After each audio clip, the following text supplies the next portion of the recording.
আসসালামু আলাইকুম। Welcome to plasma study. আশা করি সকলেই ভালো আছেন। আজকের ক্লাসটি হচ্ছে আমার খায়রুলস বেসিক ম্যাথ বইটির প্রথম ক্লাস। আজকের ক্লাসে আমরা সংখ্যা চ্যাপ্টারটি নিয়ে আলোচনা করব। এটি হচ্ছে লেকচার নাম্বার 1। তো সংখ্যা চ্যাপ্টারটিতে প্রথমেই আলোচনা করা হয়েছে রিয়েল নাম্বার মানে বাস্তব সংখ্যা। এখন তাহলে এই বাস্তব সংখ্যা জিনিসটা কি? বাস্তব সংখ্যা হচ্ছে সকল মূলদ এবং অমূলদ সংখ্যা নিয়েই হচ্ছে বাস্তব সংখ্যা। এই বাস্তব সংখ্যার মধ্যে রয়েছে ধনাত্মক সংখ্যা, ঋণাত্মক সংখ্যা এবং শূন্য, সবই হচ্ছে বাস্তব সংখ্যা। অর্থাৎ ছোট থেকে আমরা যে সকল সংখ্যা চিনি, মানে যে 1 2 3 4 বা -9 -12, এই সকলেই কি বাস্তব সংখ্যা। ভগ্নাংশ হচ্ছে বাস্তব সংখ্যা। তারপর আসি ডিজিট বা অঙ্ক। ডিজিট বা অঙ্ক কি? ধরুন একটি সংখ্যা হচ্ছে 15, তাহলে এই 15-র মধ্যে 1 হচ্ছে একটি অঙ্ক এবং 5 হচ্ছে একটি অঙ্ক। এই যে 15 হচ্ছে একটি সংখ্যা, 15 হচ্ছে একটি সংখ্যা, আর এই সংখ্যাটির মধ্যে 5 হচ্ছে একটি অঙ্ক এবং 1 হচ্ছে একটি অঙ্ক। তার মানে আলাদা আলাদা করে দুইটা অঙ্ক মিলে এখানে কি একটি সংখ্যা গঠন করছে। আশা করি আমরা বুঝলাম যে অঙ্ক জিনিসটা কি। অঙ্কের ইংলিশ কি? ডিজিট। ডিজিট মানে হচ্ছে অঙ্ক। তারপর হচ্ছে ইন্টিজার মানে পূর্ণ সংখ্যা। ইন্টিজারের বাংলা হচ্ছে পূর্ণ সংখ্যা। এই বাস্তব সংখ্যার মধ্যে পূর্ণ সংখ্যা হচ্ছে সকল ধনাত্মক এবং ঋণাত্মক সংখ্যা নিয়ে হচ্ছে পূর্ণ সংখ্যা। শূন্য একটি পূর্ণ সংখ্যা। পূর্ণ সংখ্যা হচ্ছে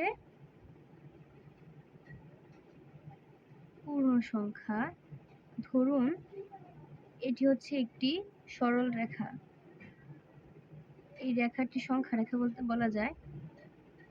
এই যে -3 -2 -1 0 1 2 3, এই সবগুলোই কি পূর্ণ সংখ্যার অন্তর্ভুক্ত। অর্থাৎ শূন্য সহ সকল ধনাত্মক এবং ঋণাত্মক সংখ্যা হচ্ছে পূর্ণ সংখ্যা। কিন্তু কোনো ভগ্নাংশ পূর্ণ সংখ্যা নয়। যেমন এই যে 2/5, 0.5, এগুলো কি দশমিক ভগ্নাংশ, বা এটা হচ্ছে একটি সাধারণ ভগ্নাংশ। ভগ্নাংশ কিন্তু পূর্ণ সংখ্যা নয়। আর এই পূর্ণ সংখ্যাকে প্রকাশ করা হয় জেড দ্বারা। কি দ্বারা প্রকাশ করা হয়? জেড দ্বারা। তাহলে আমরা বুঝলাম পূর্ণ সংখ্যা কি। তারপর আসি হচ্ছে অড নাম্বার মানে বিজোড় সংখ্যা। বিজোড় সংখ্যা তো আমরা ছোট থেকে চিনি, 1 3 5 7 ইত্যাদি, এগুলো হচ্ছে অড নাম্বার বা বিজোড় সংখ্যা। দেন ইভেন নাম্বার বা জোড় সংখ্যা। ইভেন নাম্বার বা জোড় সংখ্যা 2 4 6, 2 4 6, এগুলো হচ্ছে ইভেন নাম্বার বা জোড় সংখ্যা। তারপর আসি কনসিকিউটিভ নাম্বার বা ধারাবাহিক সংখ্যা।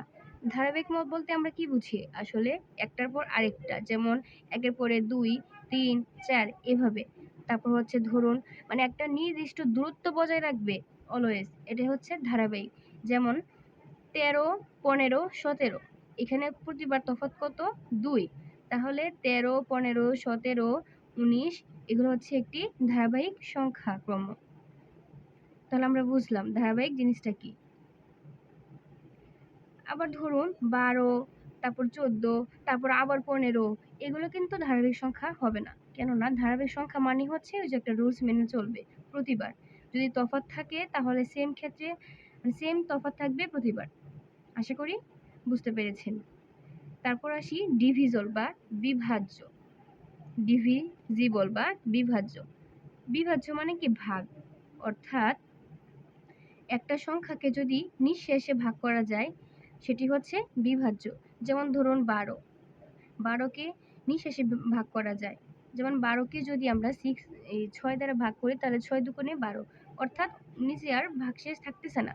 তার মানে 12 কি একটি বিভাজ্য। তারপর আসি ফ্যাক্টর বা উৎপাদক। এই ফ্যাক্টর বা উৎপাদকের আরেকটা নাম হচ্ছে গুণনীয়ক।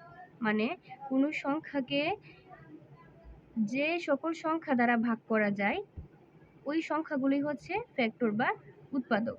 ফ্যাক্টর বা উৎপাদক। যেমন ধরুন এই 12কে আপনি কি কি দ্বারা ভাগ করতে পারতেছেন? 1, ওই যে 12কে 12, তারপর হচ্ছে 2 3 4, অর্থাৎ যে সকল সংখ্যা দ্বারা একটা সংখ্যাকে ভাগ যাবে ওই সকল সংখ্যাগুলি হচ্ছে ফ্যাক্টর বা উৎপাদক। এক কথায় বলা যায় ফ্যাক্টর মানে হচ্ছে গুণনীয়ক। ফ্যাক্টর মানে কি? গুণনীয়ক।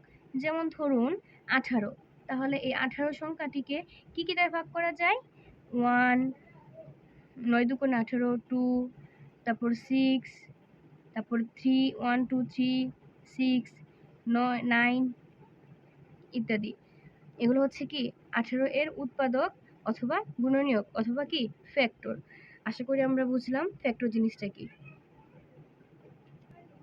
এখন আসি মাল্টিপল বা গুণিতক কি। গুণিতক হচ্ছে ওই উৎপাদকের। এখন দেখেন মাল্টিপল বা গুণিতক। এই মাল্টিপলস বা গুণিতক হচ্ছে উৎপাদকের সম্পূর্ণ উল্টো। মানে উৎপাদক কি ছিল? যে একটি সংখ্যাকে কি কি দ্বারা ভাগ করা যায়। আর এই মাল্টিপলস অথবা গুণিতক হচ্ছে এই একটি সংখ্যা দ্বারা কারে কারে ভাগ করা যায়। মানে আগে কি ছিল? এই যে 12কে কে কে মানে কি কি দ্বারা ভাগ করা যেত, ওইগুলো ছিল কি ফ্যাক্টর। এখন হচ্ছে এই 12 দ্বারা কোন কোন সংখ্যাকে ভাগ করা যাবে। যেমন 12 দ্বারা কাকে কাকে যাবে? 24, 36, 48 ইত্যাদি। এগুলো হচ্ছে কি 12 এর গুণিতক। এগুলো হচ্ছে 12 এর গুণিতক। এক কথায় বলতে গেলে গুণিতক মানে হচ্ছে ব্যবধান বা পার্থক্য, মানে প্রতিবার সেম ব্যবধান বেড়ে চলবে। যেমন ধরেন 4 এর গুণিতক, তাহলে কোনগুলো? 4 এর গুণিতক হচ্ছে 8, 12, 16 ইত্যাদি। আশা করি আপনারা বুঝতে পেরেছেন। গুণিতক মানে হচ্ছে ব্যবধান, আর ফ্যাক্টর বা গুণনীয়ক হচ্ছে একটি সংখ্যাকে কোন কোন সংখ্যা দ্বারা ভাগ করা যায়, ওইটা হচ্ছে গুণনীয়ক অথবা ফ্যাক্টর অথবা উৎপাদক। এখন আসি আমরা প্রাইম নাম্বার বা মৌলিক সংখ্যায়। এখন আসি মৌলিক সংখ্যা অথবা প্রাইম নাম্বার। তাহলে এই মৌলিক সংখ্যা জিনিসটা কি? মৌলিক সংখ্যা মানে হচ্ছে যখন কোনো সংখ্যাকে এক এবং ওই সংখ্যা যারা ছাড়া আর কোনো সংখ্যা দ্বারা ভাগ যাবে না। অর্থাৎ যখন কোনো সংখ্যার গুণনীয়ক বা উৎপাদক এক এবং ওই সংখ্যাই হবে, এছাড়া কোনো সংখ্যা হবে না, তখনই ওই সংখ্যাটা হবে মৌলিক সংখ্যা অথবা প্রাইম নাম্বার।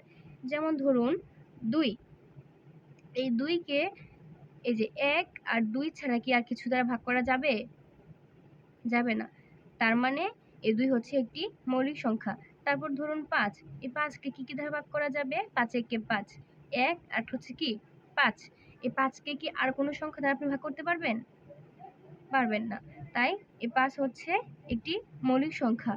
তাহলে আমরা বুঝলাম মৌলিক সংখ্যা বিষয়টা কি। এখন আসি পারফেক্ট স্কয়ার অথবা পূর্ণবর্গ সংখ্যা। পারফেক্ট স্কয়ার অথবা পূর্ণবর্গ সংখ্যা, যে সংখ্যাগুলোর বর্গমূল পাওয়া যাবে সেগুলি হচ্ছে পূর্ণবর্গ সংখ্যা। এক কথায় বলতে গেলে যে সংখ্যাগুলোর বর্গমূল পাওয়া যাবে সেগুলি হচ্ছে পূর্ণবর্গ সংখ্যা। যেমন ধরুন 25, পূর্ণবর্গ সংখ্যা। ধরুন 25, এই 25-এর বর্গমূল কত? 5। এখন যদি প্রশ্ন আসে তাহলে বর্গমূলটা আমরা কিভাবে বের করব? একটা সংখ্যাকে ওই সংখ্যা দ্বারাই গুণ করলে যে সংখ্যাটা হয় ওইটা হচ্ছে পূর্ণবর্গ সংখ্যা। 5কে যখন আমরা 5 দ্বারা গুণ করব আসবে কত? 25। এটা হচ্ছে একটি পূর্ণবর্গ সংখ্যা। সেম ভাবে ধরুন 4কে যদি 4 দ্বারা গুণ করা হয় তাহলে আসবে কত? 16। তাহলে 16 হচ্ছে একটি পূর্ণবর্গ সংখ্যা। এখন তাহলে এই 16 এর বর্গমূল কত? বর্গমূল হচ্ছে 4। এই 25-এর বর্গমূল কত? বর্গমূল হচ্ছে 5। আশা করি আমি আপনাদের বুঝাতে পেরেছি। এখন আসি এক্স্যাক্টলি ডিভিজেবল অর্থাৎ নিঃশেষে বিভাজ্য। যখন কোনো সংখ্যাকে ভাগ করা হয়, যদি শেষ আর ভাগশেষ না থাকে তখন ওই সংখ্যাটি হয়ে যায় কি? নিঃশেষে বিভাজ্য। যেমন ধরুন 16, এই 16কে যখন আমরা 4 দ্বারা ভাগ করব তখন কি আর কোনো ভাগশেষ থাকে? থাকে না। তাহলে 16 হচ্ছে একটি নিঃশেষে বিভাজ্য অথবা এক্স্যাক্টলি ডিভিজেবল। আশা করি আপনারা বুঝতে পেরেছেন। এখন চলুন এখানে কিছু ইংলিশ টার্ম আমরা দেখি। যোগফলের ইংলিশ কি? সাম অথবা টোটাল। বিয়োগফলের ইংলিশ কি? ডিফারেন্স। গুণফলের ইংলিশটা কি? প্রোডাক্ট। ভাগফলকে কি বলা হয়? কোশিয়েন্ট। কি? কোশিয়েন্ট। ভাজ্য কি? ডিভাইডেন্ড। ভাগশেষ রিমাইন্ডার। যোগ করা মানে কি? অ্যাড। বিয়োগ করা হচ্ছে সাবট্রাক্ট অথবা ডিডাক্ট। গুণ করা হচ্ছে মাল্টিপ্লাই। ভাগ করা হচ্ছে ডিভাইড। ভাজক ডিভাইজর। আশা করি আপনারা বুঝতে পেরেছেন। এখন এই কিছু বলে দিচ্ছে যে মনে রাখতে হবে মানে কি কি ইম্পর্টেন্ট। একটি পূর্ণ সংখ্যা 3 ধরনের হয়ে থাকে। কি কি? ধনাত্মক, ঋণাত্মক এবং শূন্য। এগুলো হচ্ছে পূর্ণ সংখ্যা। শূন্য কি? ধনাত্মকও বোঝায় না, আবার ঋণাত্মকও বোঝায় না। পূর্ণ সংখ্যা কখনোই ভগ্নাংশ হবে না, এগুলো আমি আগেই বলছি।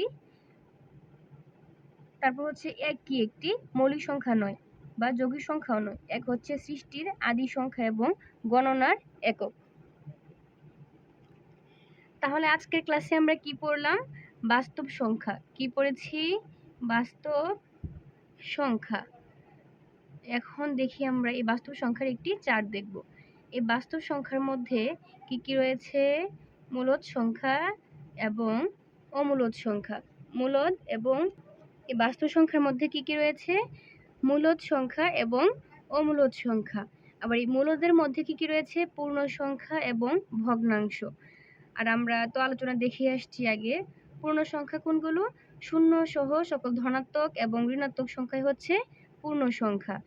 আর ভগ্নাংশ তো আমরা জানি যেখানে হর এবং লব থাকবে ওইটা হচ্ছে ভগ্নাংশ।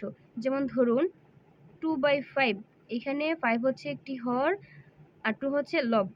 তাহলে হর আছে, লব আছে, সো এটি হচ্ছে একটি ভগ্নাংশ। আবার এই ভগ্নাংশ হচ্ছে দুই প্রকার, সাধারণ ভগ্নাংশ এবং দশমিক ভগ্নাংশ। সাধারণ ভগ্নাংশ কোনগুলো?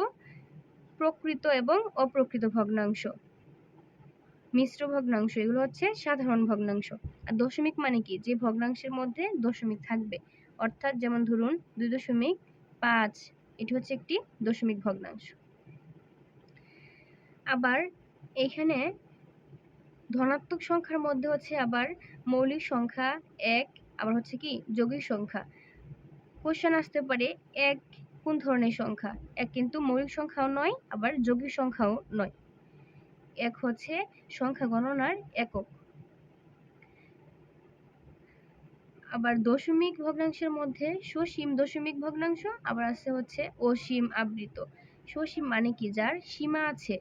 যেমন ধরুন 2.56, এই ভগ্নাংশটিকে একটি দশমিক ভগ্নাংশ এবং এটির সীমা আছে, সো এটি হচ্ছে একটি সসীম দশমিক ভগ্নাংশ। আবার অসীম আবৃত মানে হচ্ছে সীমা নাই, যেমন ধরেন ফিক্সড নাই আর কি, 5 6 6 6, এই যে চলছে তো চলছে, এটি হচ্ছে অসীম আবৃত দশমিক ভগ্নাংশ। তো আজকের ক্লাসটি এখানেই শেষ করছি। পরবর্তী ক্লাসে আমরা মৌলিক সংখ্যা নিয়ে বিশদ আলোচনা করব। যদি ক্লাসটি ভালো লেগে থাকে কমেন্ট বক্সে অবশ্যই জানাবেন, আর লাইক, কমেন্ট এবং সাবস্ক্রাইব করে উৎসাহিত করবেন। ধন্যবাদ সবাইকে। আসসালামু আলাইকুম।